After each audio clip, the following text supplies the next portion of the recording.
I don't know if I'm just wearing like an orange tracksuit or I'm naked. We're not given a great deal of context, and there are no other environments to explore for clues, so we have to take what's on the screen for what it is. This automaton will stalk you until you die. There is no happier ending than a long, harrowing resistance before you crumble. In how many games are we the subject of a truly harrowing chase? The hunted, rather than the hunter. It's gonna be over for us soon. This spider is wearing an orange tracksuit. It'll eat us. We don't deal with actual futility a lot in games. It was more common in the arcade era with things like Missile Command, exploring the theme deliberately and effectively. Conventional marketing wisdom might indicate that the consumer will balk if they're not given at least a chance of a relatively happy ending, but that doesn't stop tragedy and desperation from being key to huge swaths of stories appreciated the world over. Run! No! Let it go up. Game over. Most games present us with solvable situations that we're amply empowered to succeed in, and reward us with a sense of control that, frankly, most of us may not experience in our day-to-day lives. A game like Night Stalker, where there is no end to your problems, no grand fanfare for your efforts but lasting a little bit longer, no shiny ribbon, no piece of fruit, is in some ways more relatable. Life doesn't ever stop presenting us with problems. We just get better at coping with them. The game always ends the same way at the end of the day. And the satisfaction is in how well we held out. Defeat after defeat, we learn to cope with a relentless world, and gradually grow to form our own measures of success.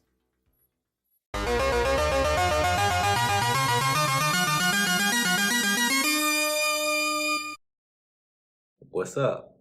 How you doing? So here's another video for you off the cusp. So today I wanted to talk about video games. Specifically, I want to talk about why I quit playing video games, and that's crazy to me. It's crazy to me that I'm even saying those words out loud. One of the earliest games I remember playing was like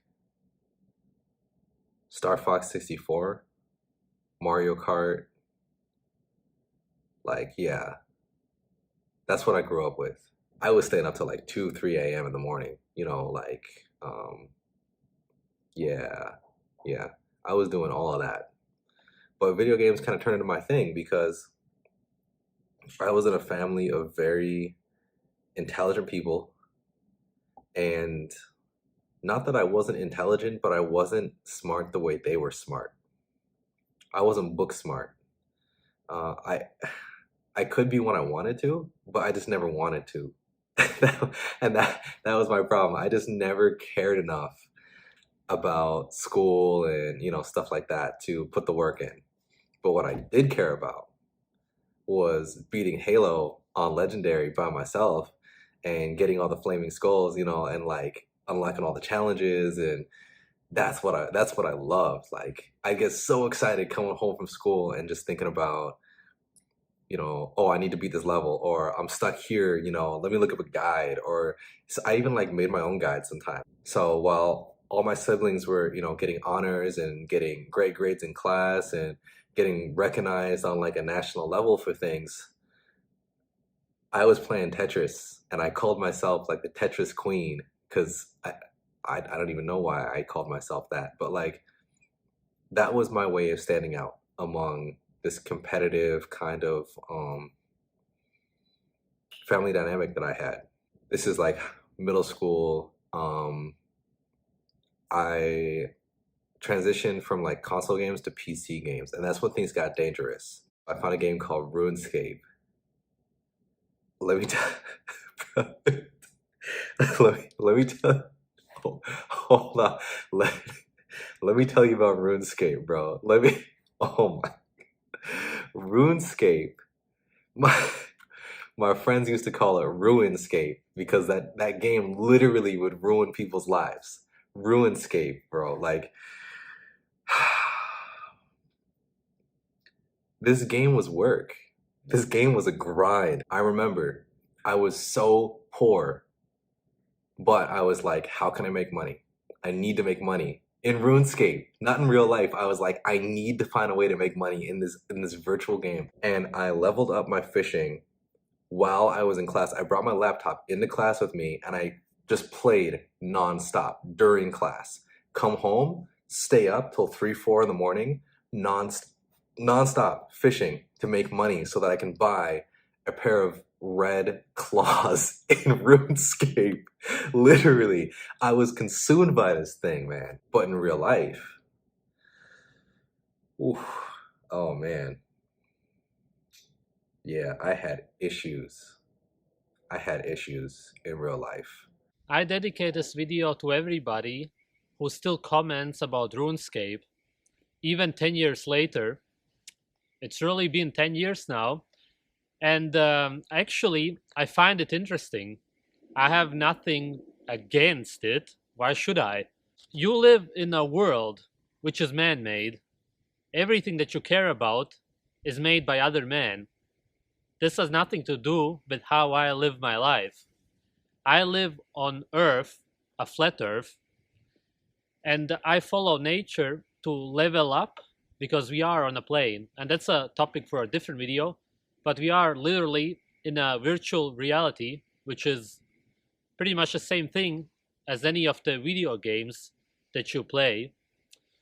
And there are rules to this also, and you are able to actually move on.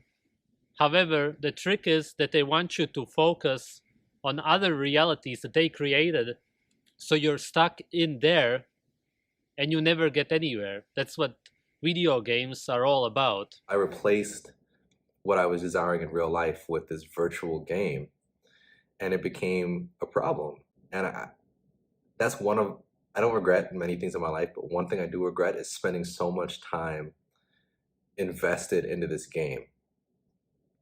And I remember it was recent. It was not even like a few years ago where I was literally sitting down and I was playing a game and I was like, imagine if the time, energy, effort, like the research that I was doing into this game, imagine if I just spent all that and I put it towards literally anything else in life. Literally anything else. Literally anything else.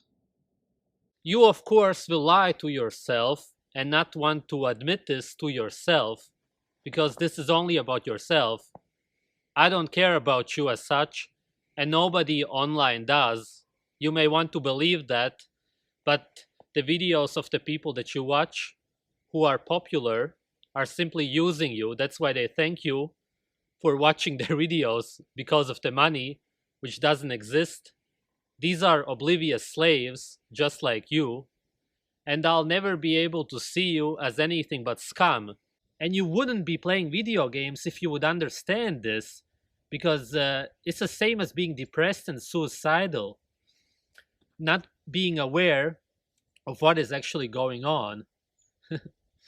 Otherwise, you wouldn't be doing it. And I want to explain to you something about being popular, because everybody should understand this. If you want to be popular on a video game, it means that you want to be liked by people who are into popular ideas, popular beliefs, the brainwashed slaves, and you want their attention. You see, I don't want anything to do with these people. That's why I would never actually go back to playing that game. You're at the bottom of this reality. You're in a trap and you're never going anywhere. This is how I will always see the people who comment about RuneScape or anything related to that. I've wasted so many years of my life trying to build up this virtual persona of myself when I haven't been taking care of me.